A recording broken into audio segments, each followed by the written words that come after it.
और खबरों की शुरुआत करते हैं इस वक्त की बड़ी खबर के साथ। DIG CRPF Jammu range Rakesh Sethi ने अमरनाथ यात्रा को लेकर बयान दिया है।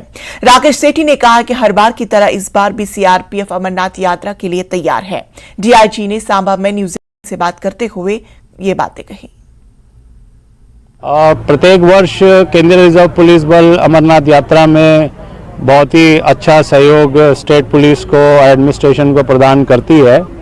जैसा कि पिछले वर्ष अमरनाथ यात्रा कोविड के बाद 2 वर्ष के बाद कराई गई और बहुत ही सफल आयोजन रहा, तो इसी प्रकार इस वर्ष भी केंद्रीय रिजर्व पुलिस बल अपना पूरा सहयोग देगी। ढांगरी फायरिंग के मुतासरीन ने प्रेस कॉन्फ्रेंस की। उन्होंने इंसाफ फराहम करने का मुतालबा किया। उन्होंने 7 बेकसूर शहरियों को हलाक करने और दीगर को जख्मी करने वालों को फौरी गिरफ्तार करने का मुतालबा किया।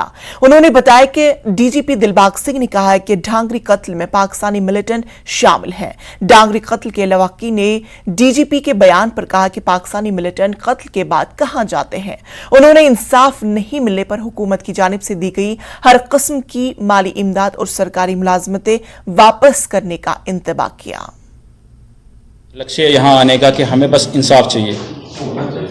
आज 3 महीने होने वाले हैं, 3 महीने हो चुके हैं ऐड, और फिर भी 3 महीने के अंदर पहले बोलने डीजीपी साहब बोल रहे थे, एसएसपी साहब बोल रहे थे नहीं जी 60% केस हो गया, 80% हो गया, और 3 महीने के बाद आज बोल रहे नहीं जी बाहर से लोग आए और मार के चले गए।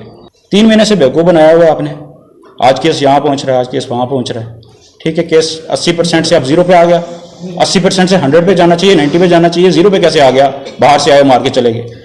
मैं आज आपके चैनल के माध्यम से मैं उन साहब से यही कहता हूँ कि जो भी ढांगरी का इंसिडेंट है उसको जल्द से जल्द आप सामने लाएं, नहीं तो ये आंदोलन जो है बड़े रूप में आ सकता है।